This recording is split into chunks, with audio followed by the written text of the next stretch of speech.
Makanya ketika orang tanya sama saya, kalau bisa diputar balik dunia ini, kamu mau nggak supaya ngatur nggak masuk penjara gitu loh. Di Indonesia ini masih banyak yang lebih berani, lebih jujur gitu loh. Cuma kamu belum kenal. Ya, kalau Pak Ahok diamnya di dalam Makobrimob, kami di wihara ya sudah seperti orang tahanan.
Baik, terima kasih MC, dua MC yang luar biasa, Andreas dan Cherry ya. Pertama-tama saya ingin menyapa dulu Yang Mulia Bante Jaya Medo. Namo Buddhaya Bante, semoga sehat dan bahagia selalu. Saya juga ingin menyapa pada Pak BTP, Pak Basuki Cahaya Purnama. Ya, selamat datang Pak, terima kasih sudah meluangkan waktunya untuk berbagi bersama-sama dengan kita semua. Ya, saya langsung saja karena tadi sudah ditayangkan ini video CV, maka saya tidak akan membacakannya lagi ya untuk menghemat waktu. Baik, kita akan mulai dengan narasumber yang luar biasa ini, yaitu Yang Mulia Bante Jaya Medotera. Ini Pak Basuki juga sudah muncul nih Pak Basuki. Waduh, rambutnya tambah pendek, tambah awet ini Pak Basuki. Baik, Bante Jaya Medotera. Jadi saya akan mengajukan beberapa pertanyaan nih ceritanya kepada Bante ya.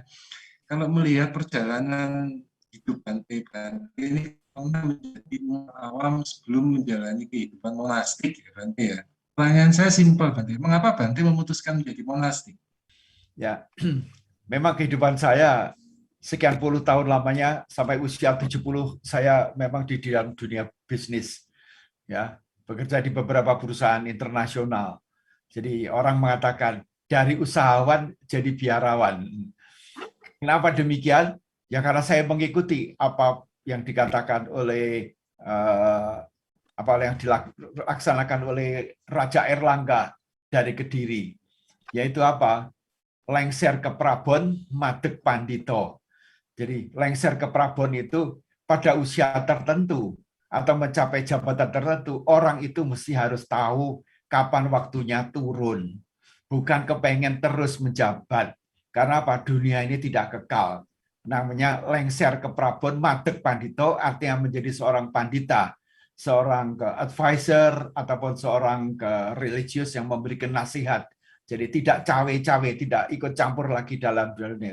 Karena itulah maka Erlangga setelah dia jaya mendirikan kerajaan Kediri, kemudian membagi dua kerajaannya menjadi Daha dan Kediri, beliau kemudian masuk ke dalam hutan, kemudian bertapa menyucikan diri, membersihkan kekotoran-kekotoran batin yang selama ini nempel dalam batinnya untuk menjalani kehidupan menjadi pertapa untuk mengakhiri kehidupan ini. Demikian juga dengan diri saya pada usia 70 tahun, Ya, saya harus meninggalkan rumah tangga, meninggalkan jabatan, meninggalkan kekayaan untuk menjadi seorang biku, belajar untuk melakukan laundry, membersihkan batin ini dari kekotoran-kotoran yang selama ini menempel dalam batin saya. Begitu, Pak Sujoko.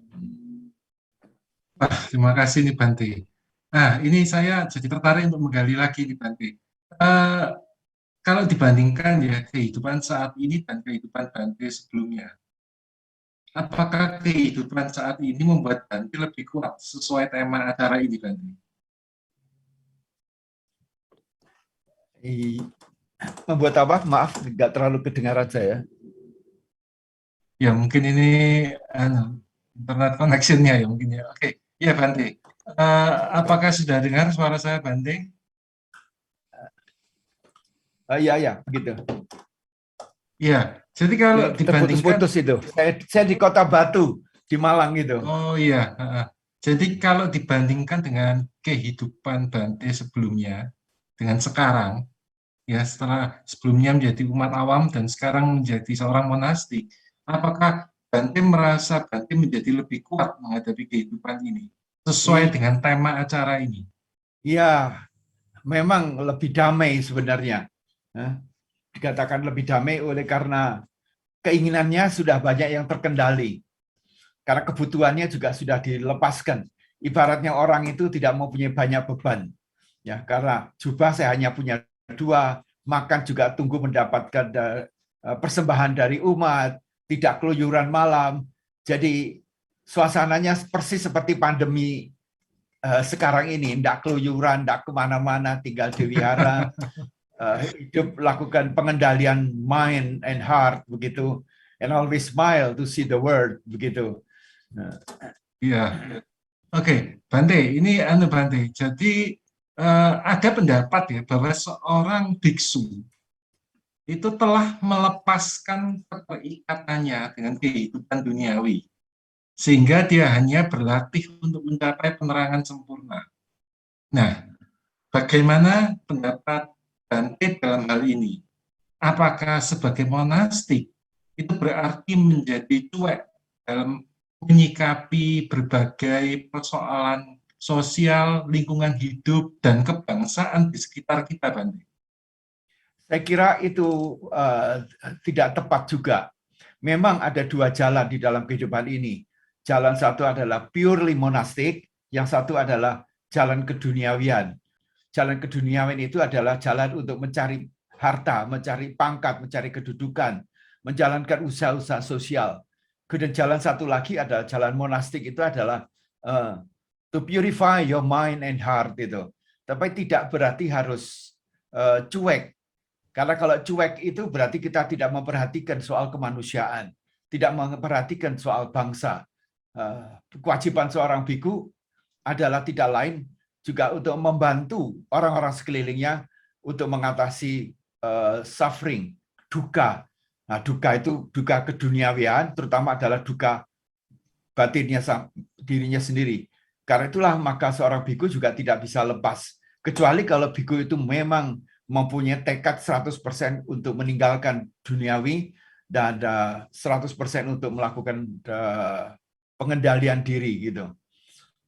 Ya, jadi memang ada biksu yang memfokuskan pada pendalaman batin, pertumbuhan spiritual, dan mungkin mengucilkan diri atau jarang terlihat dengan berinteraksi di depan umum. Nah, kalau menurut Bante ya, sebetulnya apa yang bisa dilakukan oleh seorang biksu, seorang monastik dalam konteks Sumpah Pemuda dan kebangsaan?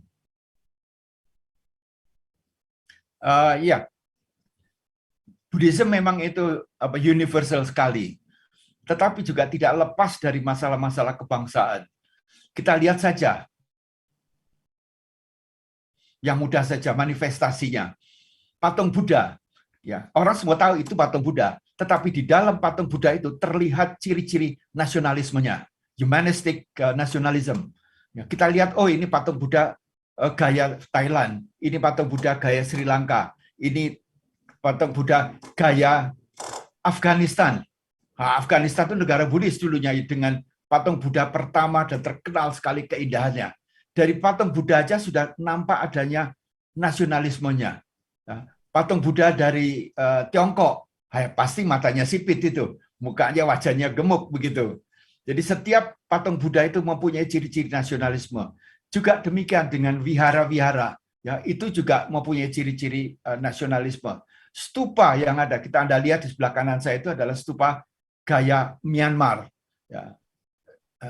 Stupa gaya Borobudur itu beda lagi. Stupa gaya Sri Lanka beda lagi. Jadi di dalam Buddhism yang universal, ya itu juga menyangkut di dalamnya adalah humanistic nationalism. Ya, bukan nasionalisme biasa, tapi humanistic. Jadi jangan sampai kita itu menganut kebangsaan yang chauvinism seperti di Jerman zaman Hitler dulu. Deutsche über alles, kami itu di atas segala-galanya. Nah, itu seringkali bisa terjadi di dalam suatu negara, suatu kelompok suku juga menganggap dirinya suku yang ya meskipun Indonesia itu sukunya yang terbesar Jawa, tapi Jawa juga jangan menganggap dirinya yang karena itulah bahasa Jawa tidak jadi bahasa nasional. Ya. Tapi memang nilai-nilai budaya Jawa itu merasuk di mana-mana, gitu.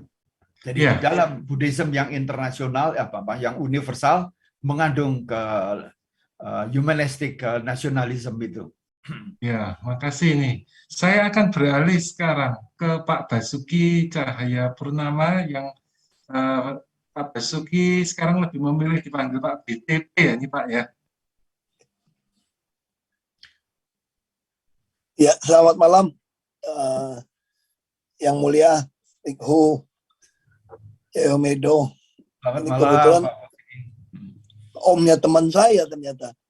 Oh, Apa? Iya, saya baru tahu. gitu ya. Pak Efrin juga, terima kasih.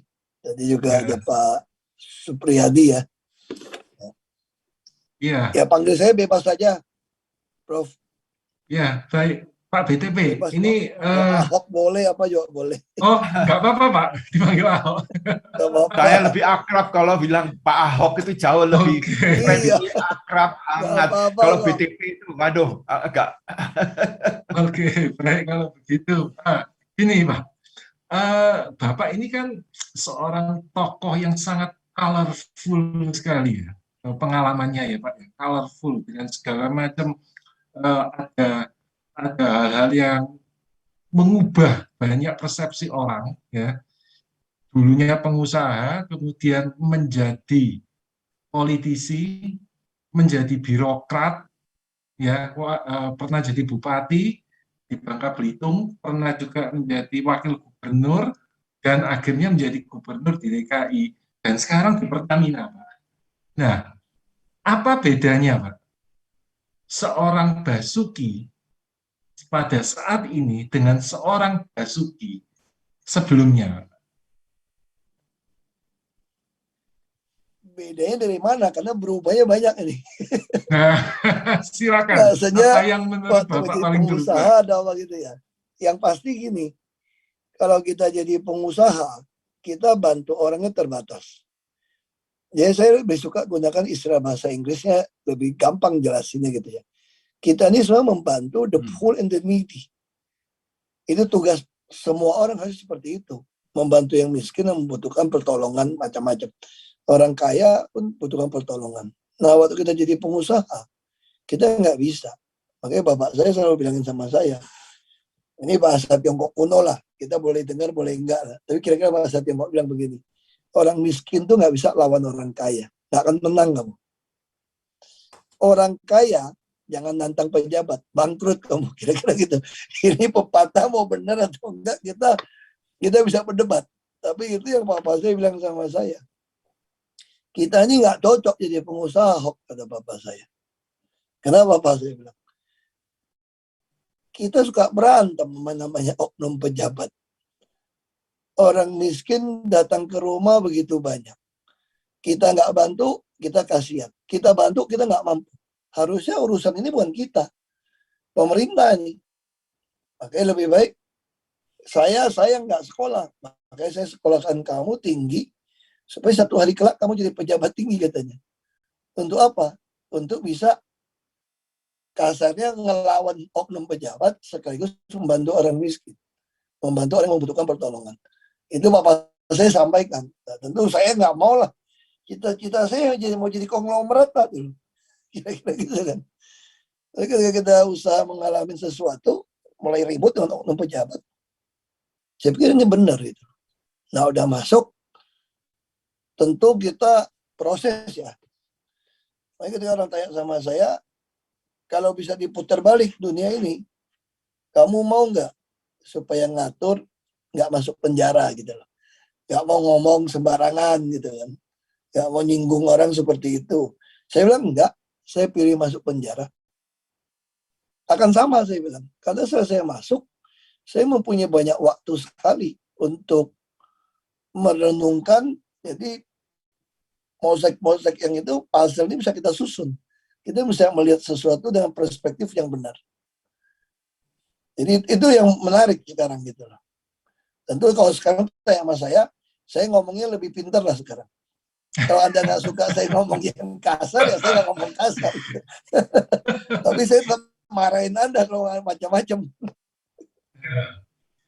Ada, kalau saya amati juga nih, Pak Ahok nih, ya, Pak Ahok ini dulu terkenal dengan orang yang suka marah-marah, terutama marah dalam menghadapi ketidakadilan, marah dalam menghadapi kesewenang-wenangan, yaitu maling-malingan, penindasan, dan sebagainya. Namun, ya, dalam perjalanannya, Pak Ahok sekarang muncul sebagai orang yang baru, yang lebih sabar, yang lebih pengertian. Nah, sebetulnya nih Pak, kapan kita harus marah dan kapan kita tidak marah? Sebetulnya Tuhan pun bisa marah. Jadi banyak orang menurut gitu ya, banyak orang itu maaf nih, yang mulia Biko, ini kerohaniawan, jadi bisa, ini kira-kira yang saya pahami ya, ini disclaimer dulu nih. Kita kan laki-laki ciptakan menurut rupa Tuhan, dan Tuhan punya membawa sifat-sifat Tuhan.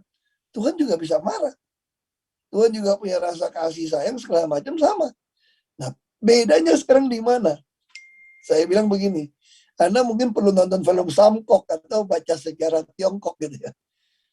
Ketika Anda belum punya kuasa eksekusi, ngapain diomongin gitu? Kira-kira kamu mau bunuh orang, nggak usah diomongin. Kalau kamu nggak berani bunuh juga jangan diomongin, diam-diam aja. Kira-kira begitulah. Jadi saya belajar, saya masuk dalam Makobrimob, saya mulai belajar ini. Kalau saya belum punya kekuasaan untuk sikat mereka itu, ngapain gue ngomong-ngomong? Gak ada guna. Tapi saya sabar menunggu. Tunggu satu hari saya punya kuasa. Pasti gue sikat loh. Nah, kira-kira itu aja bedanya. Jadi pemaknaan comeback stronger itu bukan menjadi orang yang berubah, tapi menjadi orang yang tahu kapan harus mengeluarkan amunisi, kapan menyimpan dulu. Itu kira-kira ya Pak Ahok ya? Ya kira-kira ya gitulah. Tapi sebetulnya juga kalau waktu saya marah juga dulu ya. Ketemu orang, saya bukan marah yang lost control sebetulnya. Saya memang sengaja marah. Tapi begitu ketemu orang sebelah yang nggak perlu marah, saya nggak marah kok. Saya balik lagi, ketawa-ketawa lagi gitu loh. Ya saya senyum-senyum lagi. Tapi kalau ketemu yang ngeyel, yang mesti dimarahin, saya mesti dimarahin. Karena dia berpikir.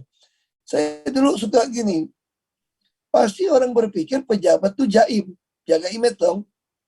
Nggak berani marah di publik kan. Makanya dia sengaja ngeyel, mancing-mancing. Nah saya terbalik. Lu pikir gue nggak berani maki lo nih. Gue maki lo aja sekalian. Biar lu tahu gitu loh. Nah, tapi kalau sekarang kita pikir, ya udah ngapain buang energi, buang kita emosi, bikin adrenalin kita naik aja, ngapain dimarahin, diamin aja, diamin aja, nggak usah ladenin, dia juga stres sendiri. Tapi kita tegas gitu loh.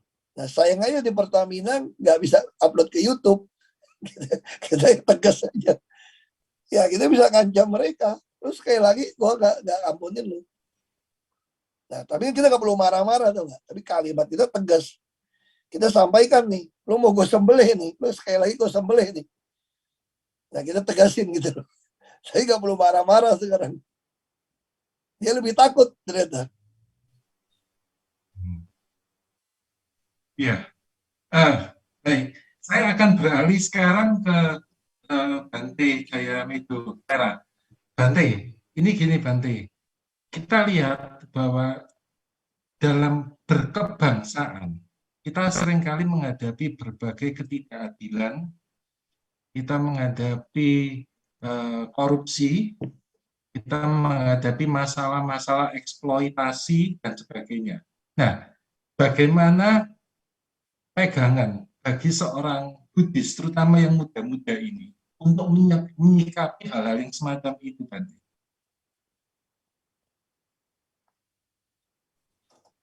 Ya, sebenarnya mencintai tanah air itu adalah berbuat sesuatu yang memberikan manfaat, kesejahteraan dan kebahagiaan orang banyak. Itu sabda Sang Buddha sebelum beliau meninggal dunia.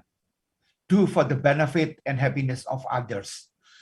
Jadi kalau seseorang mengaku dirinya beragama, kemudian tidak merasa bahwa korupsi itu adalah merugikan orang banyak, merugikan agamanya, merugikan reputasinya, kita ragukan ke ke beragamanya itu. Orang seringkali ritual jauh lebih penting daripada integritas, kejujuran. Karena kejujuran itu sangat penting untuk menentukan apakah dia itu mempunyai martabat sebagai seorang manusia atau tidak. Ini yang harus diketahui. Seringkali di dalam masyarakat yang beragama, maaf, di seluruh dunia, ya, korupsi itu tidak dianggap yang penting. Tetapi ritual-ritual yang kecil-kecil itu dilebih pentingkan.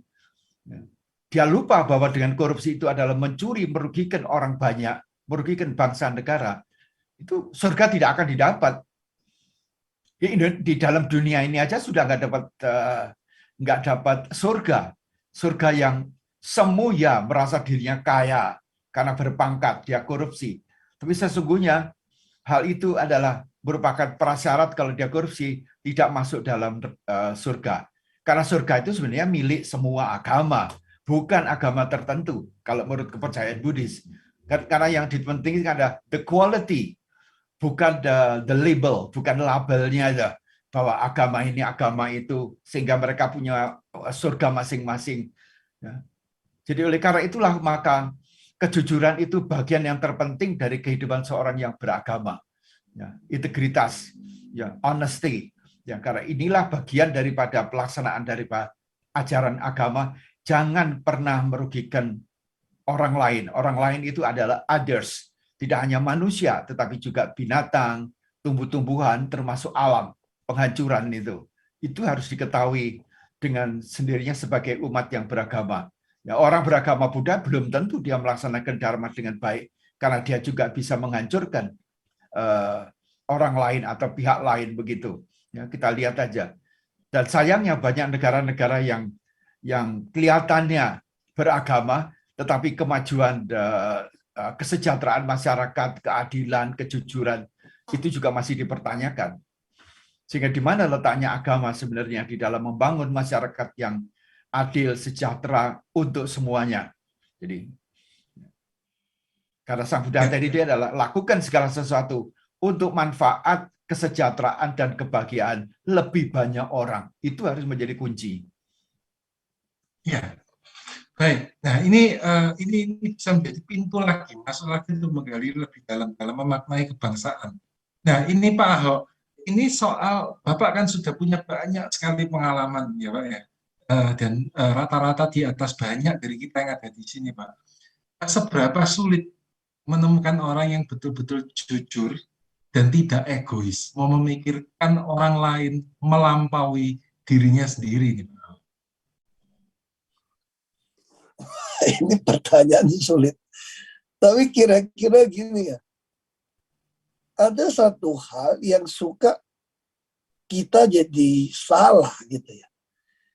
Orang selalu berpikir kamu sendiri atau sedikit. Enggak, saya bilang. di Indonesia ini masih banyak yang lebih berani, lebih jujur gitu loh. Cuma kamu belum kenal. Nah, kalau kamu udah merasa cuma ada sendiri, kamu pasti langsung patah semangat. Jadi banyak orang udah berjuang, dia kenapa mundur dan patah semangat, tiba-tiba jadi down, karena dia kira dia sendiri, tau nggak? Tiba-tiba dia pengen mati aja, karena dia merasa dia sendiri. Justru enggak, banyak, cuma kita nggak kenal gitu. Nah, saya kira prinsip itu yang harus kita punya, cara perspektif pandangnya seperti itu. Makanya saya selalu yakin, banyak orang yang berdiri untuk kebenaran, kalau di negara untuk konstitusi ya, berdiri untuk keadilan, berdiri untuk kejujuran, dan berdiri untuk peri kemanusiaan. Ini prinsip sebetulnya. Dan semua, ini prinsip yang kita pegang. Dan kita yakin banyak yang seperti itu. Jadi kalau kita merasa cuma kita aja atau sedikit, udah aku masih kabur lah. Ngapain berjuang kalau tinggal kita sendiri atau sedikit gitu. Saya kira itu sih perspektif itu yang saya pegang gitu loh. Kekuatan itu tidak hanya berasal dari tekad individual, ya, tapi juga bisa berkali-kali lipat dari kolektivitas, ya, kan gitu ya Pak Ahok ya. Ya. Nah, ini saya sekarang kembali ke Bante Jayamitro ini. Kalau kita di Buddhisme, kita mengenal yang namanya itu Sangha. Sangha itu bisa komunitas biku, tapi dalam pengertian yang lebih luas lagi, Sangha itu juga bisa berarti sebuah komunitas yang lebih luas, yang berlatih bersama untuk mencapai kualitas batin yang lebih baik. Nah, pendapat Bante tentang kekuatan sebuah komunitas dibandingkan dengan kekuatan individual maju sendirian, itu seperti apa ini Bante? Ya, betul. Sangha adalah dari bahasa Sanskerta Pali berarti community, komunitas. Nah, komunitas itu paling kecil adalah keluarga. Lebih besar lagi organisasi dan sebagainya. Karena itu Biku Sangha itu adalah community dari Biku. Bikuni Sangha adalah komunitas dari Bikuni. Betul. Bah, komunitas ini tentunya memiliki etika-etika. Nah, etika Biku itu diletakkan oleh Sang Buddha sendiri. Berasal dari kehidupan hari-hari terjadi penyelewengan, perselingkuhan, ketidakbenaran, sesuatu yang salah dianggapnya benar, yang benar dianggapnya salah, itu yang diluruskan oleh Sang Buddha dan diletakkan di dalam etika. Karena itulah kitab suci Buddhis yang pertama itu disebut sebagai Vinaya Pitaka. Kitab suci tentang peraturan-peraturan monastik yang mengatur tata perilaku, ucapan, perbuatan, dari seorang biku atau bikuni. Karena biku-biku sebagai contoh, tauladan. Kalau pemimpinnya sudah nggak beres, jangan harap anak buahnya itu beres. Karena itulah pemimpin ini yang mesti diatur kualitasnya.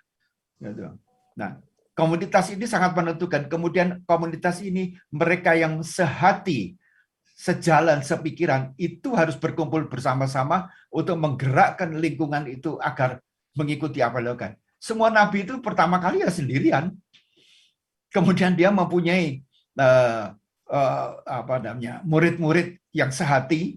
Ya Buddha juga demikian, Yesus juga demikian, Nabi Muhammad juga demikian. Dan itulah yang menggerakkan. Tapi setelah dia besar, mulailah banyak benalu-benalu yang ikut di dalamnya, yang seringkali juga merusak tatanan komunitas itu. Karena itulah maka di dalam Buddhisme juga ada Vinaya Pitaka, kemudian ada Sutta Pitaka, juga ada aturan-aturan peradilan bagi para biku yang melanggar aturan-aturan itu. Ya sampai terjadi pemecatan. Ya, hukuman mati seorang biku adalah dipecat dan harus copot jubah dan seumur hidup tidak boleh jadi biku. Itu pemecatan atau penghukuman yang lain. Ada peradilannya. Itu di dalam kitab suci Tipitaka juga ada. Jadi yang penting itu sampai di mana pimpinan komunitas itu berani melakukan penegakan hukum itu. Tapi untuk menegakkan itu dia harus tegak dulu dirinya sendiri. Ya pada waktu saya dulu masih menjabat di perusahaan, itu nomor satu yang saya lakukan itu. Kalau saya berani menindak orang, maka saya harus lihat diri saya sendiri. Apakah saya benar, apakah saya adil, apa saya itu baik. Dan itulah yang mengerem kita itu untuk bertindak sewenang-wenang, menganggap dirinya terbaik, dan orang lain itu yang harus dihukum. Harusnya yang dilihat dulu adalah dirinya sendiri. Sehingga apa? Kita menjadi menghukum orang, menindak orang itu dengan tidak terlalu beban. Kenapa? Ya, saya tidak melakukan itu. Memang tantangan yang hebat sekali. Karena siapa sih yang nggak doyan duit itu? Siapa yang nggak doyan kenikmatan itu? Ya itulah yang harus kita lakukan. Bersihkan dulu dirinya sendiri sebelum membersihkan orang lain. Ya, jadi ini menarik. Apa yang dikemukakan oleh Bante, ya, ada satu proses mulai dari individu, kemudian membentuk komunitas, sehingga ada kekuatan kolektif yang bertambah. Pada saat komunitas itu makin membesar, tantangannya beda lagi. Karena komunitas itu akan kemasukan lagi benalu-benalu. Nah, saya coba sekarang ke Pak Ahok ini. Pak Ahok, Pak Ahok boleh dikatakan kayak dulu itu merintis itu kayak, sorry Pak, tapi kayak orang gila Pak, menurut saya Pak. Dan banyak orang yang segila Bapak. Terus kemudian Bapak justru akhirnya dalam kegilaan itu menemukan komunitas baru, sebuah kesadaran baru yang bangkit. Iya ya, mengapa kita harus terima saja dengan berbagai macam status quo yang permisif banget ke soal-soal ketidakjujuran dan sebagainya. Tapi komunitas itu pun selama besar akhirnya ada benalu lagi. Nah, bagaimana Pak Ahok ini memandang tantangan yang berbeda dan tetap untuk bisa memperjuangkan hal yang diinginkan? Saya pikir ya ini agak pribadi ya dia. Ini mohon maaf ini. Saya Kristen kan. Jadi saya adalah orang yang sangat percaya firman Allah itu hidup jadi manusia dalam Yesus. Sehingga ketika Alkitab yang saya baca, firman Tuhan yang saya baca itu, ini adalah firman Tuhan, firman Allah yang hidup. Dia sering memberikan iluminasi kepada saya. Misalnya saya katakan seperti ini. Kita manusia, semua sama. Kita takut mati, kita juga takut. Kita ada rasa takut lah secara umum gitu ya. Kita juga nggak mau kehilangan, kita mau hidup nyaman. Kita pengennya damai lah sama semua orang lah. Misalnya kalau pepatah Tiongkok kan bilang kan, satu teman, 1000 teman kurang banyak, satu musuh kebanyakan. Nah, saya suka diomelin tuh dari om-om atau apa gitu. Kamu kan nggak ngerti pepatah Tiongkok. Nah, saya suka bercanda gitu. Mereka. Masalahnya itu berlaku untuk orang yang 0 musuh. Kalau tambah 1 kebanyakan. Kalau musuh saya sudah 1000 tambah 1 nggak ada artinya kalau bilang. Cuma 0,001%. Nah, itu masalahnya gitu kan. Saya bilang, nah, itu kan kekuatan dari mana gitu.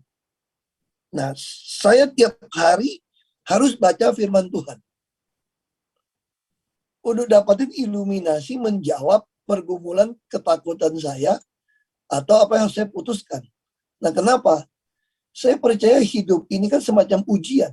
Kalau kita tanya sama mahasiswa atau anak saya suka saya tanya, kamu ada berapa mata kuliahnya bisa gitu? Dia bilang misalnya 8, saya lupa berapa dia bilang waktu itu.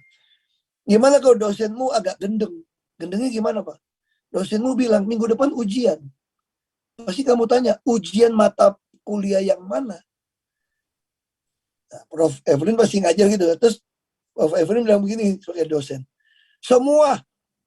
Wah, pasti protes. Masa semua? Iya, saya nggak bilang semua. Salah satu. Nah, kalau salah satu, saya jamin mahasiswa yang nggak mau ikut ujian, nggak lulus. Nggak ada HER. Pasti semua takut. Apa yang akan mereka lakukan?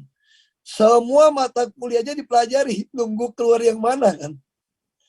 Kira-kira gitu supaya lulus. Nah, dalam hidup ini, kita ujian tuh kalau catur itu 64 kotak, itu kombinasi bisa jutaan langkah. Hidup ini begitu kita bangun, nggak keluar rumah aja kalau udah buka HP, kita udah terima ujian loh, kita nggak tahu ujiannya apa. Nah, bagaimana kita berani hidup tanpa persiapan menghadapi ujian hidup ini? Nah, bagi saya ujian hidup itu kita harus belajar, harus menyiapkan diri sebelum menghadapi ujian, yaitu melalui firman Tuhan. Itu ada iluminasi. Dan buat orang Kristen ya mungkin lebih untung karena Alkitab itu kan dari Kejadian sampai Wahyu kan seperti narasi cerita.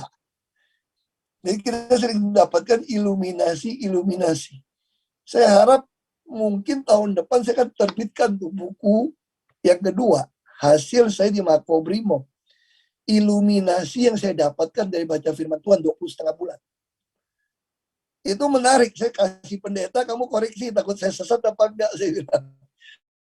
Ini sekarang saya lagi minta Komarudin Hidayat untuk kasih kata sambutan. Saya nggak tahu begitu beliau baca, dia oke apa enggak. Nama judul buku itu The Real BTP. Kira-kira saya minta kayak gitu.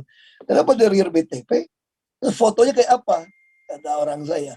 Kamu cari foto ketika saya menunduk di hadapan hakim. Ketika hakim yang menurut saya kurang ajar, putusin saya hukuman 2 tahun. Dan ada satu, sekarang udah jadi kardinal, Sunario. Saya bukan Katolik, saya Kristen. Sunario ini datang ke saya berapa kali ke Makobrimob. Saya pertanyaan yang saya dulu nggak bisa jawab juga.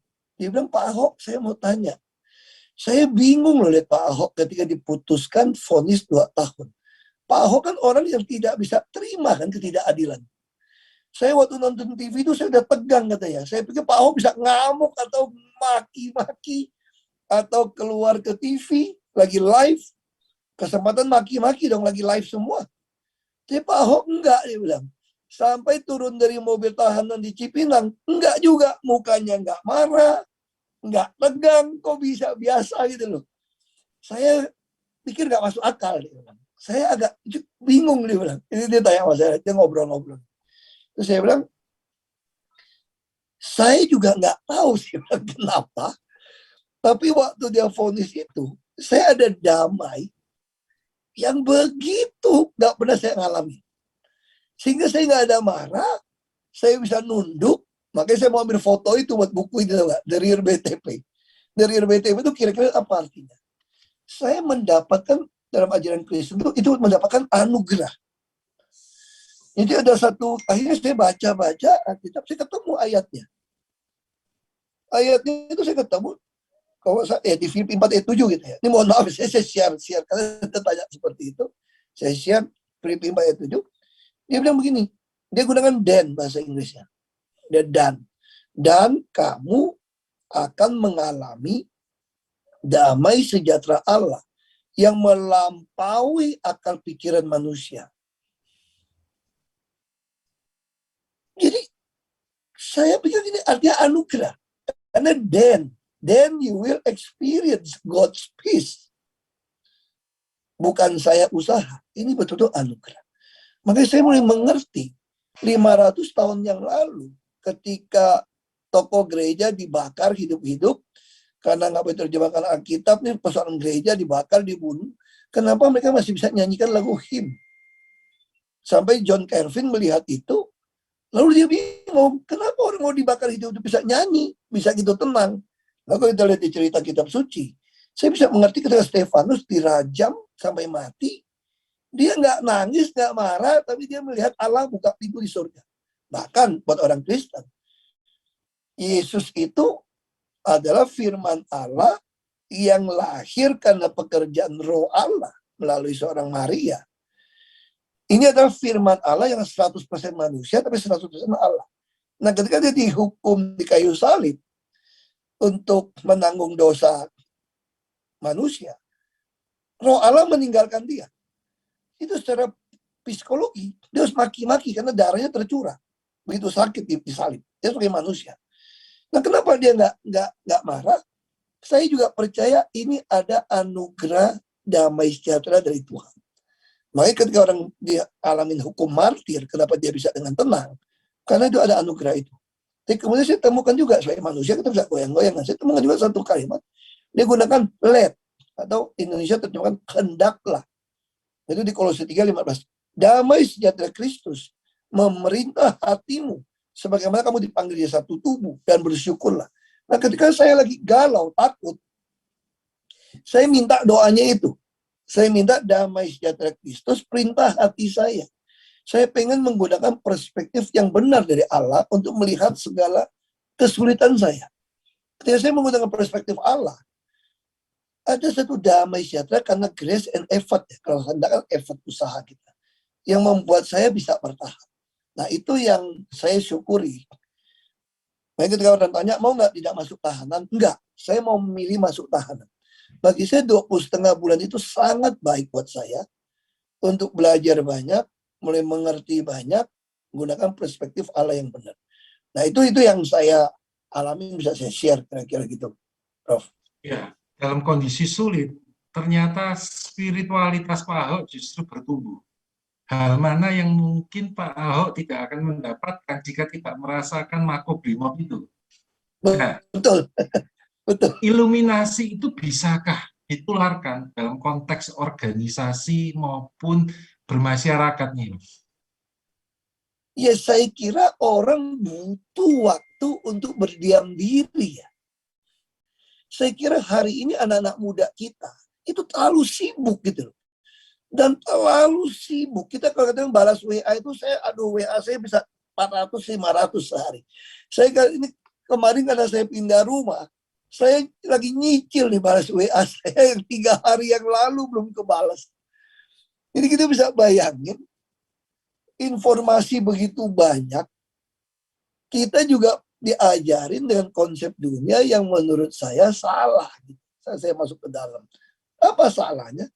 Kita seolah-olah kalau yang lari paling cepat, yang lebih duluan itu paling sukses. Fakta enggak juga, banyak teman kita yang lulus duluan enggak sukses-sukses juga. Kan jadi, nah waktu itu saya berpikir, orang mengatakan, selesai kamu dikurung 2 tahun kamu telat di politik. Enggak juga gitu loh. Nah saya kira anak muda sekarang yang perlu dilakukan, Anda mesti berdiam diri gitu. Bertanya sama nurani kamu. Nah patungan nurani standarnya mana? Firman Allah. Saya kira firman Allah yang universal, yang saya suka, itu sebenarnya ada 10 commandment gitu ya. 10 perintah Allah. Apa perintah Allah? Pertama, kalau di orang Kristen gitu ya, hanya ada satu Allah. Kedua, nggak boleh sebut menjadikan barang apapun, menyerupai apapun jadi Allah. Yang ketiga, nggak boleh sebut nama Allah sembarangan. Yang keempat, hormati hari Sabat, hari Minggu. Karena 6 hari Tuhan menciptakan. Hari ketujuh, hormati Sabat. Yang kelima, hormati orang tuamu, ayah ibumu. Supaya lanjut usiamu di tanah yang diberikan Tuhan Allahmu kepadamu. Nggak ada pesan yang lain. Kenapa kita mesti begitu hormat sama orang tua? Saya kira prinsip orang anak muda sekarang, ya mesti hormat. Pasangan hidup tuh sayang. Sama orang tua tuh hormat. Yang keenam, jangan membunuh. Sebenci-benci kamu sama sesama manusia, kamu nggak boleh bunuh dia. Yang ketujuh, jangan berzina. Sesuka-suka kamu sama dia, kamu nggak boleh berzina sama dia. Yang kedelapan, semiskin-miskin kamu nggak boleh mencuri. Yang kesembilan, nggak boleh ucapin saksi dusta. Yang kesepuluh, nggak boleh inginkan barang orang atau punyanya siapapun yang dia punya. Nah, sekarang prinsip-prinsip ini yang bisa kita renungkan dalam kita berbuat. Banyak hal lah kita bisa diam, renungkan. Bisa contoh, saya kasih contoh iluminasi begini. Banyak orang tanya sama saya, kamu ngapain mau jadi gubernur DKI? Mana bisa lo jadi gubernur DKI? Kamu cuma Bupati Belitung, orang turunan Chinese, Kristen. Siapa yang kenal lo? Siapa mau pilih lo jadi gubernur? Lo balik ke Babel. Nah, sementara saya udah bergumul. Nah, dari mana menularkan iluminasi? Cerita-cerita hikayat kuno pun bisa jadi iluminasi, tahu gak? Ketika Anda duduk termenung. Ketika Anda berdiam diri, Anda mulai bertanya kepada diri Anda. Tentu semua yang pernah kamu dengar, pernah kamu baca, pernah kamu tonton, akan keluar kan? Misalnya contoh, saya tentu dipengaruhi dari ajaran Tiongkok yang banyak. Orang tua suka ngomong. Dia bilang gini, kuda yang baik tidak makan rumput di belakangnya. Hao ma meo cek hui chou chou. Ini bahasa Mandarin. Kuda baik nggak makan rumput di belakangnya. Nah, ketika saya merenung, saya udah putuskan nggak ada cerita saya pulang ke Babel jadi gubernur. Masa kembali lagi? Itu namanya balik lagi dong. Makan rumput di belakangnya dong.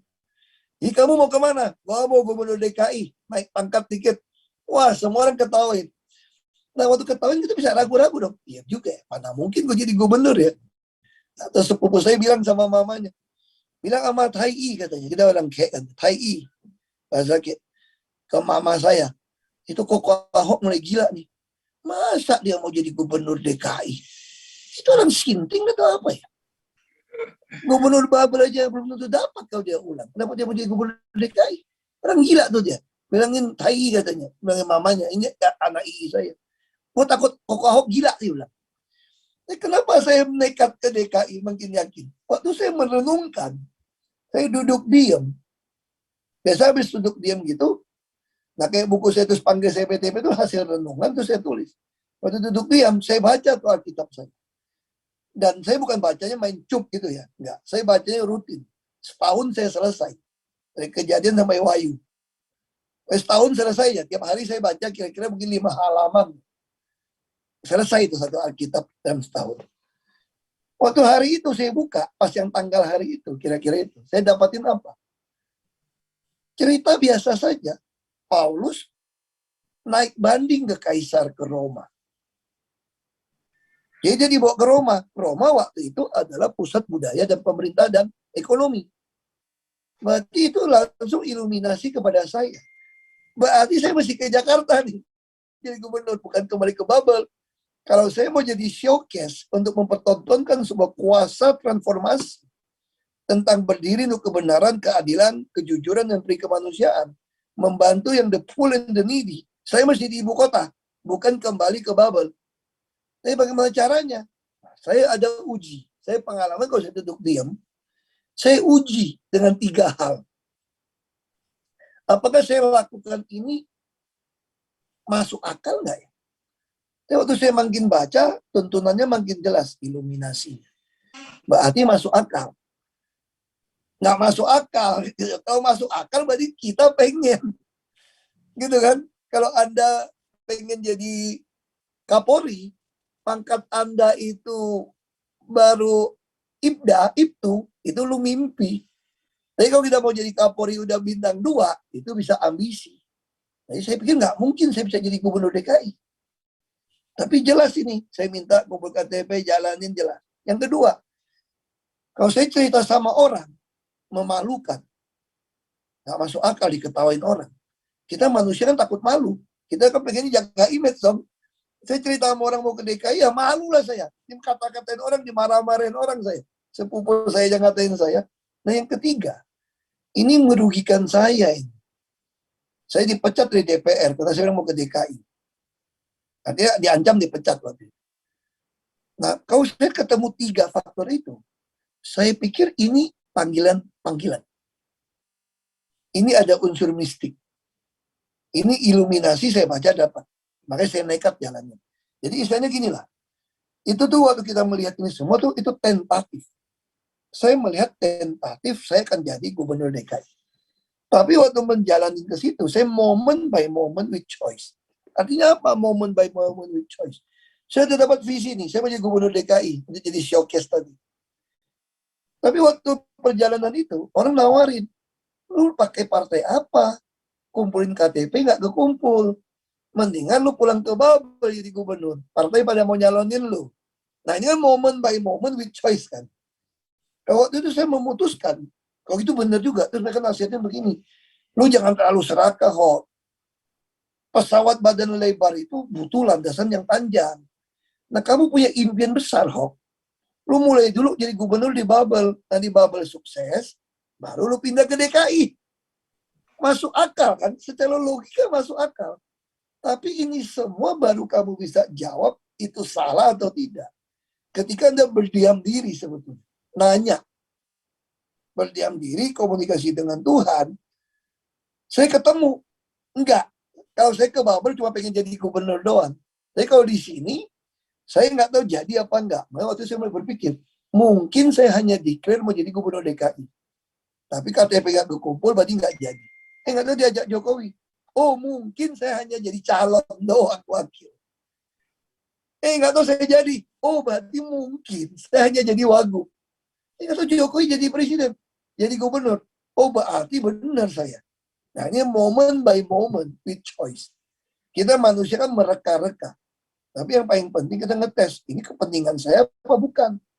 Saya takut apa enggak? Kalau saya udah tahu ini bukan buat saya, ini nggak masuk akal, dan ini kalau saya cerita memalukan, saya jalani. Saya langsung menyiapkan rumah untuk gubernur. Wah, orang ketawain saya. Sampai si teman saya yang bikin ranjang rumah, dia bilang, lu gila apa? Enggak. Ini gue bikin rumah gubernur DKI ini. Ikut aja belum?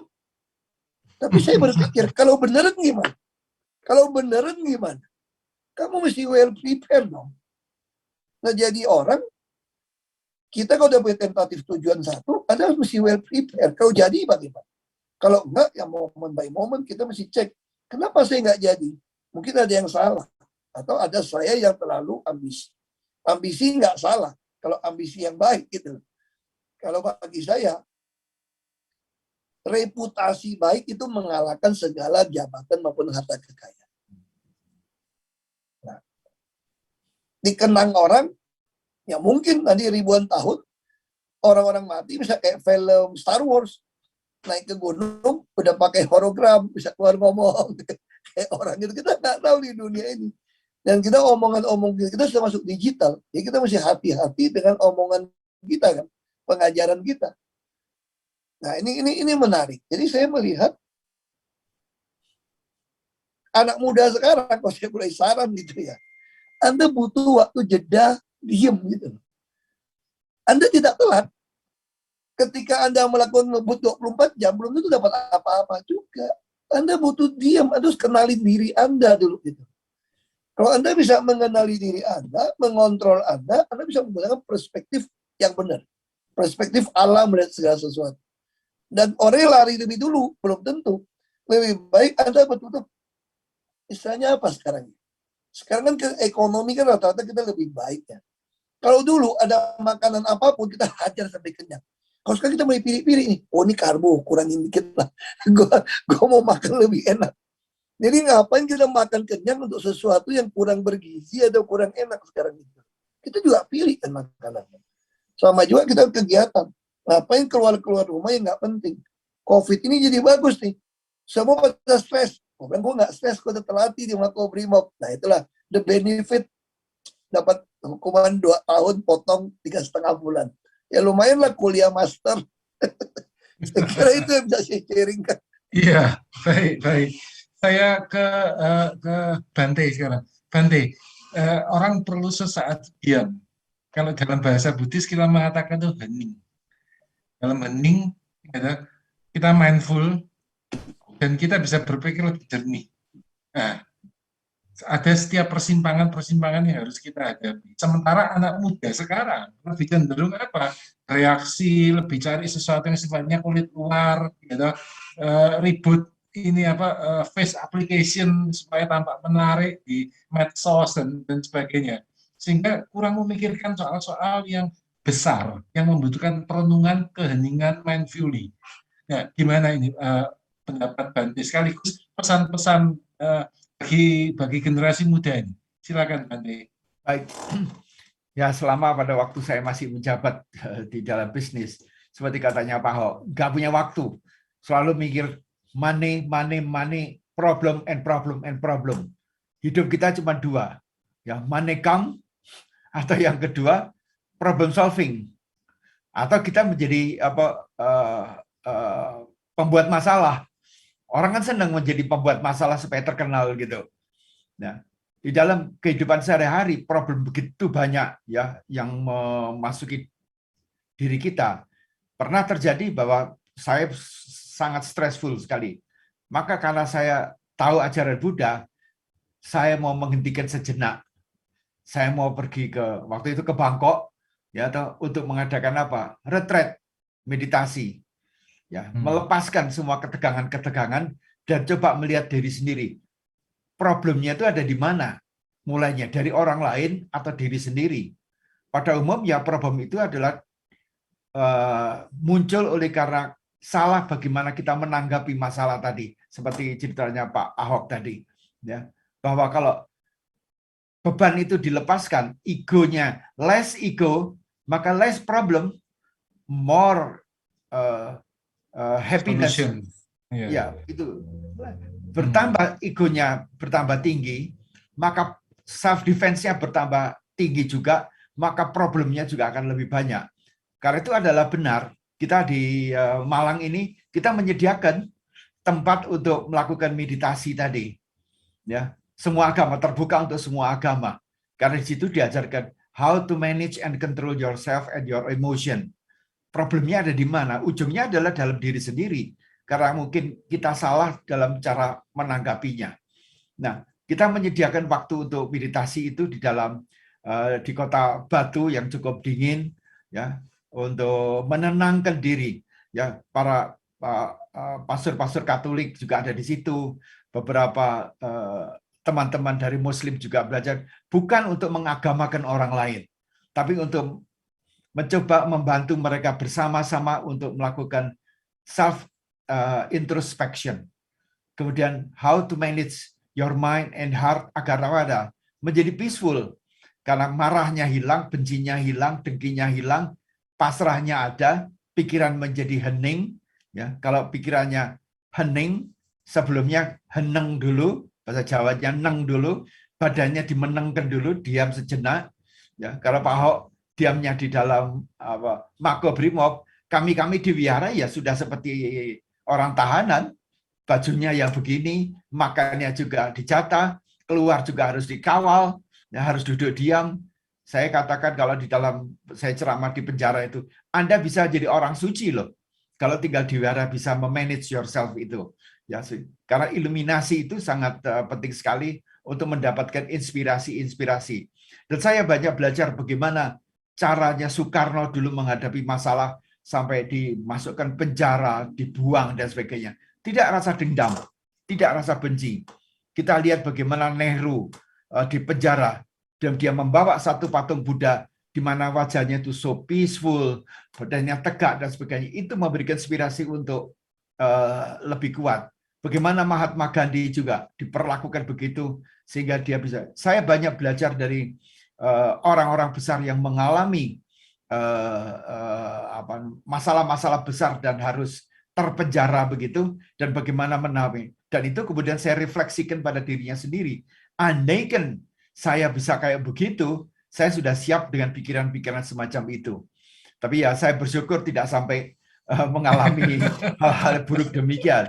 Tapi hampir saja waktu terjadi ya tahun 65 itu ya, geger-geger itu, saya memikir wah ini orang-orang yang terpenjara seperti itu bagaimana menghadapinya supaya lebih tough, ya seperti Pramudia Anantatur terbuang dan sebagainya. Bagaimana dia memanage dirinya sendiri agar tetap happiness di dalam suffering. Badannya menderita, tetapi jiwanya itu peaceful dan masih bisa juga berkarya. Nah, itu kita mempelajari dari mereka-mereka. Dan Sang Buddha adalah orang yang pernah hidup mewah sebagai putra raja, kemudian masuk hutan, kemudian bertapa dan mencapai sesuatu. Menurut saya apa yang dikatakan Pak Basuki tadi betul, bahwa kita itu harus mempunyai suatu vision, ya, dream, dan dream itu bertambah kuat. Itulah yang merupakan vision yang akan mengokohkan dalam diri kita untuk selalu akan tegar apapun juga yang harus kita hadapi. Tanpa adanya halangan hambatan, kita mungkin tidak maju. Kalau kita hidup dalam segala sesuatu yang serba empuk, serba nikmat, ya kita hanya jadi geduk aja. Tidak menjadi sesuatu yang tough gitu. Dan inilah yang kita harus belajar bagaimana menghadapi masalah-masalah keduniaan. Kita lihat aja bagaimana Buddha masuk hutan 6 tahun bersengsara, yang melebihi sengsaranya masuk Makobrimob. Itu bukan apa-apa dibandingkan penderitaannya Buddha yang berasal dari putra mahkota, hidup enak, ya, tetapi dia mempunyai suatu cita-cita yang tinggi untuk diperjuangkan. Harus mengalami apa? Jatuh bangun dan harus come back and stronger. Dan pada akhirnya itulah yang bisa kita capai begitu. Ya, waduh, luar biasa ini. Terima kasih, Bante. Saya ajukan pertanyaan terakhir sekarang ke Pak Basuki, Pak Ahok, karena ini sudah banyak sekali pertanyaan, dan Pak Basuki waktunya juga nggak banyak ya.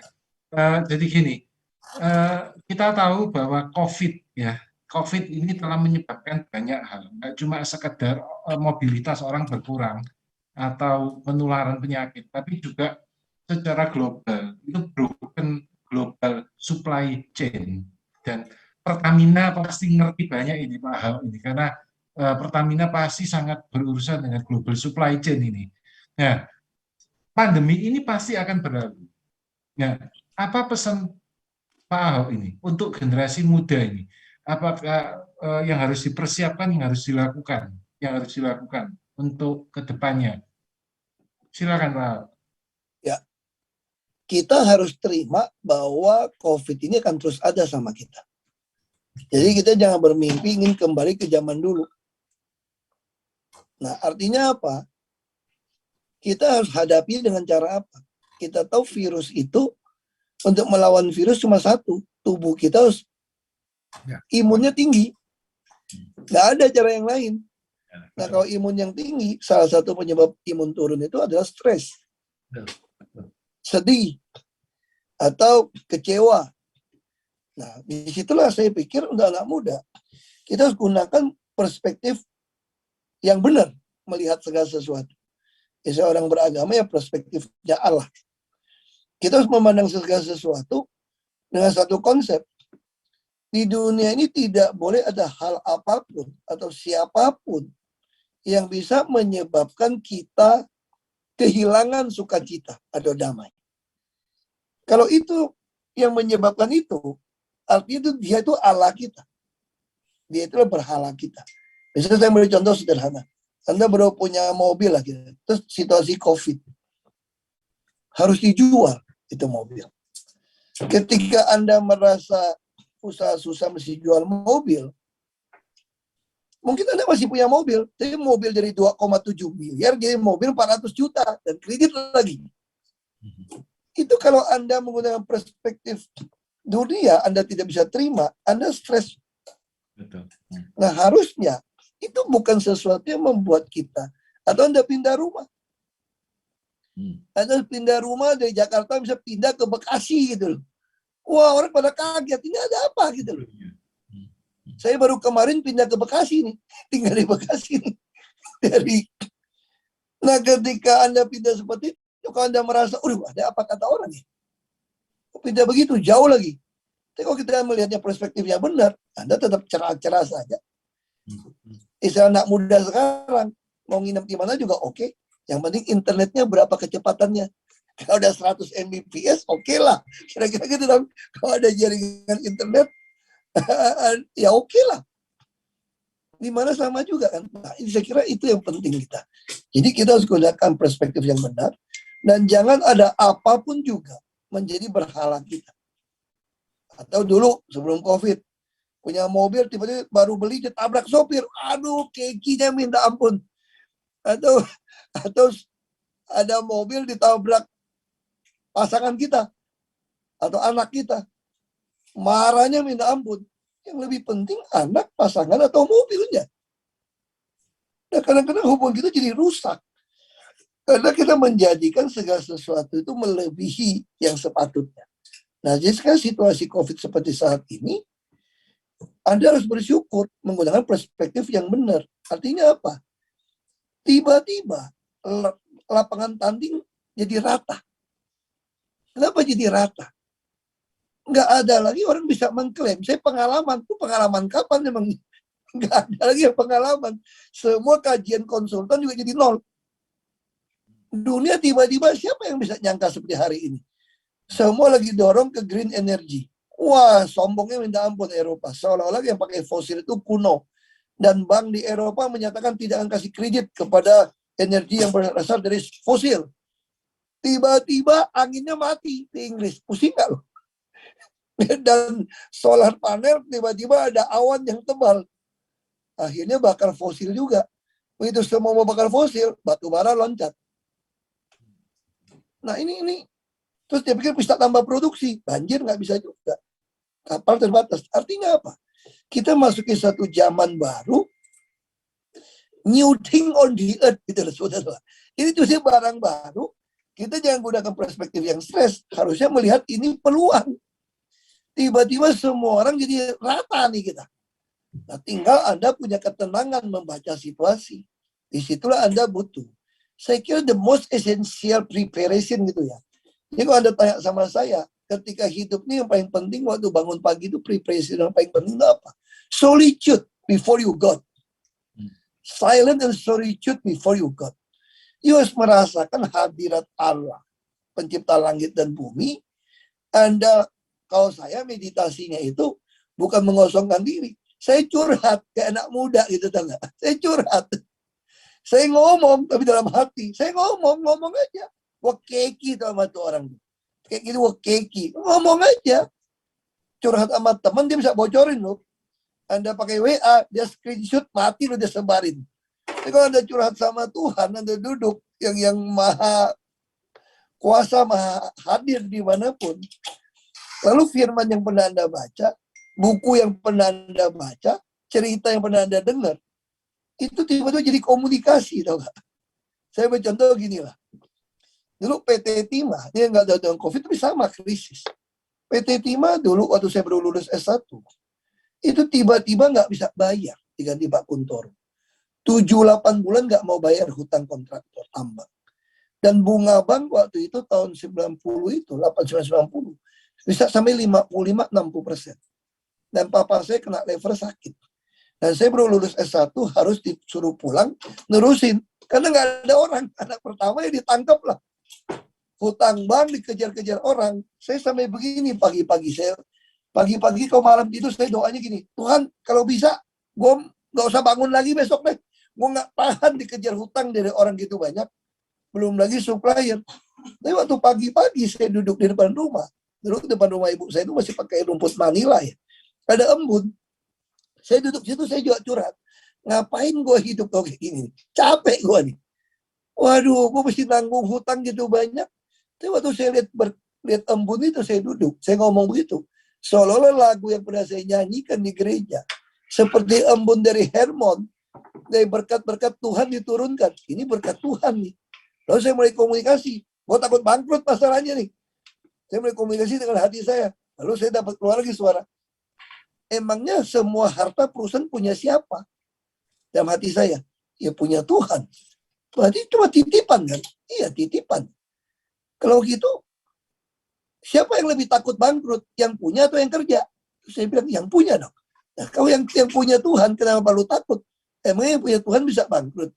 Nah itu langsung membuat saya bangun pagi-pagi semangat untuk kerja. Yang penting lu kerja baik-baik, lu jadi manajer yang baik-baik. Nah di situ saya katakan kita butuh duduk, ngomong sama nurani kita. Tuhan kasih kita kan ada iman dan rasio. Jadi nyambung nih ngomongannya nih.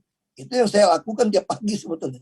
Saya bisa duduk, dan saya paling suka duduk gayanya orang Buddhis yang bertapa, biksu tau gak? Kenapa? Saya bisa pegang dengkul saya, ada rasanya gitu. Bersila. Saya bisa bersila gitu duduk. Nah itu saya terus ngomong nih. Curhat aja saya ngomong. Iya. Nah terus saya punya kebiasaan dari Marco yang saya bawa keluar sampai hari ini. Apa yang saya pikirin, saya tulis di satu lembar notebook. Saya batasin satu lembar. Karena sekarang saya di Pertamina, tiap hari saya tulisin tuh. Apa yang saya putusin, apa yang saya kekiin, kesel, ini main-mainin gua tulis di satu lembar. Dan itu sangat rilis gitu loh. Sangat enak gitu. Kita tulis gitu ya. Itu sangat enak. Itu yang saya lakukan. Oke. Saya harap anak muda ya Anda bisa ikutin saya, tapi saya kira butuh curhat Anda. Curhat sama nurani Anda duduk dengan diam. Ketika Anda kesal sama orang juga Anda boleh mikir, akhirnya Anda bisa maklum. Oh gue maklum, kalau gue di posisi dia mungkin gue pun kayak gitu loh. Jadi ibaratnya gini ya, kita suka gini loh gak? Kita suka merasa kita paling rohani, paling jago, paling bersih. Padahal misalnya gitu ya, Tuhan pengen kita bersih tanpa dosa itu sampai ke awan, sampai ke bulan. Kita yang baru sampai ke 10 lantai, udah menghina yang sampai 5 lantai itu enggak. Padahal kalau dihitung sampai ke bulan, dua-duanya fail, gagal. Sama gagalnya gitu loh. Nah hari ini itu yang perlu kita tahu. Nggak, orang Kristen percaya, manusia itu total fail, nggak ada yang sanggup. Orang jatuh ke dalam lumpur kok, gimana bisa naik? Namanya kita butuh hubungan dengan hadiratnya. Saya pikir itu prinsip yang saya pegang. Iya. Baik, ini karena waktunya mepet, dan kalau nggak salah Pak Ahok ini kan waktunya nggak banyak ya Pak Ahok ya. Ini sebetulnya ya apa yang tadi diungkapkan oleh Bante dan Pak Ahok ini sudah jawab banyak pertanyaan chat yang ada di sini. Tapi ada beberapa yang langsung saya rangkum karena belum terjawab. Singkat saja ya nih ya Pak Ahok ya. Generasi muda itu harus apa? Haruskah jadi politisi semua? Kalau dia nggak bakat jadi politisi, apa yang harus dia lakukan supaya bisa mengisi semangat kebangsaan? Menurut Pak Ahok gimana? 3 menit aja Pak Ahok. Ini kan ada pertanyaan soal supply chain Pertamina. Ini ada yang banyak diprotes gitu kan. Bagi saya, kenapa jadi kekacauan supply chain untuk solar hari ini? Karena itu dibatasin jumlah subsidi. Karena komoditas tambangnya meledak, termasuk premium pertalite, semua mesin tambang sikat. Makanya saya dari dulu sampaikan, saya tidak pernah setuju subsidi di barang. Kalau ada disparitas harga dalam teori ekonomi manapun, pasti ada fraud. Subsidi harus ke orang. Hari ini semua teriak, Anda tahu nggak subsidi premium berapa duit setahun? 10T. Habis begitu saja, tidak pernah sampai akhir tahun. Masuk Oktober pasti habis. Subsidi solar nggak usah ngomong lagi. Subsidi LPG hampir 60T. Total subsidi di Indonesia bisa 300-an T. Kenapa nggak dikirimkan aja ke rekening orang miskin? Harga barang, harga sesuai ekonomi. Hari ini teriak solar, karena solar subsidi sudah habis jatahnya. Kalau udah habis jatahnya, APBN mau ganti nggak? Nah sekarang harga minyak sudah $80, akan capai $100. Sejak Juli, kami ini jual minyak udah rugi, kecuali Pertamax Turbo baru dinaikkan. Tapi cuma 1%. Semua rugi, Pertalite semua rugi. Karena hitungan pembukuan itu $45 per barrel. Sekarang sudah $80. Kenapa kami bertahan? Karena COVID. Jadi Pertamina diproyeksikan akan rugi sampai akhir tahun $2 miliar lebih.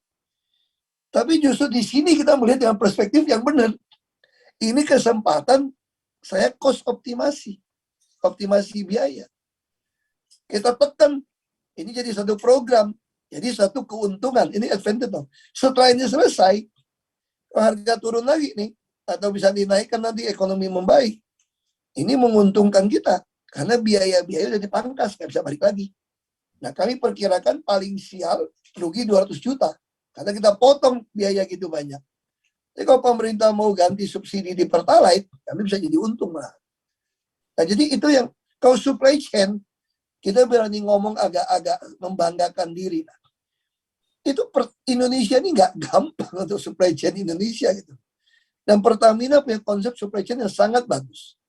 Apa yang sekarang saya udah berhasil minta mereka mendirikan di Geraha Pertamina. Sejak saya masuk, saya bikin semacam Jakarta Smart City dulu. Sekarang saya bisa kontrol dari hulu minyak diangkut sampai ke SPBU, saya bisa kontrol minyak, termasuk kilang. Nah sekarang saya tambahkan lagi beban ke mereka. Saya ingin per unit bisa keluar untung ruginya berapa. Mana wilayah kerja sumur yang lebih boros, mana yang enggak. Ini semua digital. Waktu saya baru masuk sebelum COVID, saya minta mereka tanda tangan digital, disposisi digital, kerjanya pelan banget. Wah, bersyukur. Tiba-tiba ada COVID, work from home. Yang saya minta cepat. Hari ini di Pertamina, kita semua tanda tangan itu digital. Dan waktu itu digital kosong. Saya nggak mau, saya pengen kayak ada kayak bank gitu loh. Ada OTP-nya. Kenapa? Saya takut tanda tangan saya dipalsuin. Cilaka saya.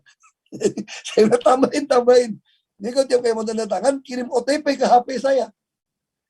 Mesti masukin OTP 6 digit, baru bisa tanda tangan sah. Wah, ini kerja sangat gampang sekarang. Kita betul-betul modalnya cuma pegang iPad. Jadi semua kita kontrol, saya bisa lihat minyak berapa, kemajuan proyek berapa, pemakaian uang berapa, semua digital. Artinya apa? Situasi COVID ini menolong kita jadi baik. Itu menurut saya seperti itu gitu. Soal supply chain, yang lain nggak gitu penting lah. Anda gunakan perspektif yang benar, Anda tenang-tenang aja lihatin segala sesuatu. Aku kelihatan sekarang lebih tenang kan, dan lebih happy gua hidupnya. Karena aku lihat sesuatu dengan lebih tenang. Kalau dulu saya nggak bisa. Anda ngajak saya ngomong begini, nggak bisa. Otak saya skip ke program berikutnya. Acara besok. Kalau sekarang nggak. Anda ngajak begini ya saya pelajarin aja udah. Yang lain urusan nanti. Kenapa? Ini hasil dari makro. Kalau kamu pengen cepat-cepat, yang kamu nggak bisa dapat, itu panik attack. Langsung dada sesak sama ini panas. Jadi kalau di dalam tahanan, jangan inginkan apapun yang nggak bisa kamu dapat. Pasti kamu sesak. Pasti kamu sesak dan panas. Ya sudah, Dia kurung gitu ya nikmatin aja, baca buku, 58 buku selesai, Anda tulis, Anda nikmatin aja Ya, saat ini. Ya. Karena yang kamu khawatirkan besok belum tentu terjadi toh. Yang Ya. udah lewat nggak bisa kamu perbaiki. Jadi ya, yang ngapain paling kamu penting di pusing? sini dan sekarang. Iya kan?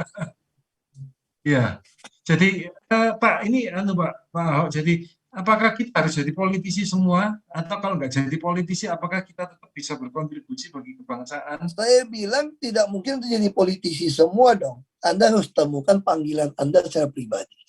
Di situ Yes. saya katakan Right. Anda mesti duduk diam. Anda harus meditasi. Anda dengerin suara hati nurani Anda. Anda mau dipanggil kemana? Anda hidup Right. untuk Anda sendiri atau untuk orang lain? Tidak salah ya menikmati hidup ya. Anda tidak salah. Makanya saya nggak cacai karena gue suka makan sapi yang enak. Jadi gue nggak cacai. Gimana supaya gue bisa sehat, bisa makan enak? Ya saya jogging lah. Saya lari lah supaya saya berat badan saya nggak terlalu berat. Kalau kemarin udah 98 kilo, waduh, dokter udah marah-marah, nggak boleh nih. Ini semua udah bahaya nih, kolesterol semua tinggi. Ya sekarang saya cuma 92 kilo, ya itu lebih enteng.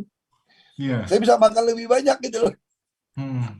Oke, ya, baik. Temukan panggilan hati. Nah, yang terakhir ini mungkin saya kasih kesempatan kepada dari Young Buddhist Association, karena ini kan juga terkait dengan gerakan sosial mereka menjual kaos untuk dananya diberikan kepada mereka yang membutuhkan dalam situasi pandemi ini. Silakan, apakah dari Young Buddhist Association sudah bisa menemukan pertanyaan untuk langsung bicara dengan Pak Ahok? Ada nggak?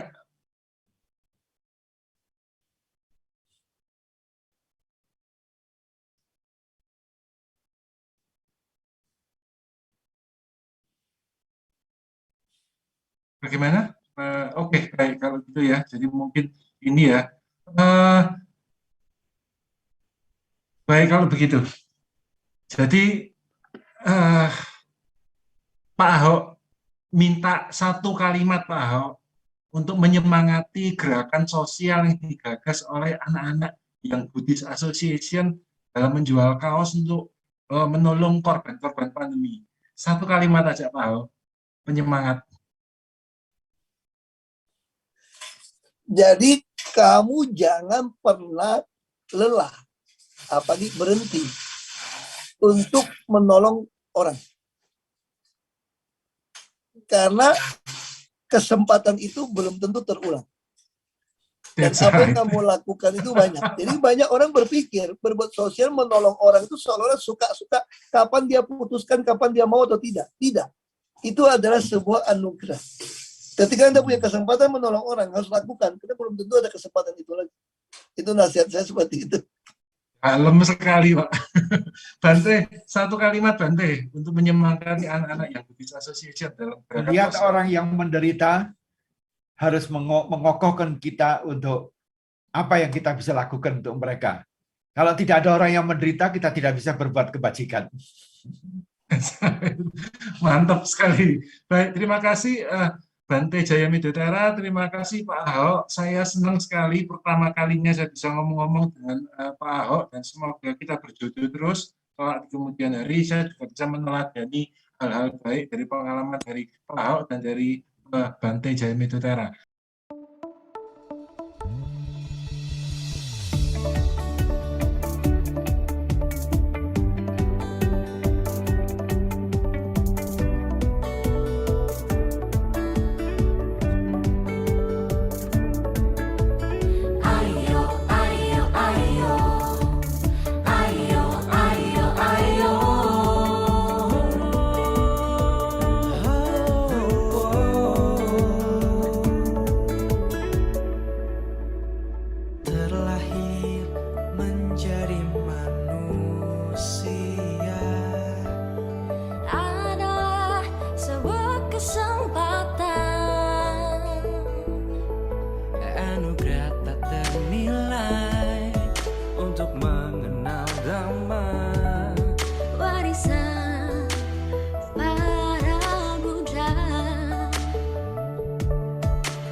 Bergembiralah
Kita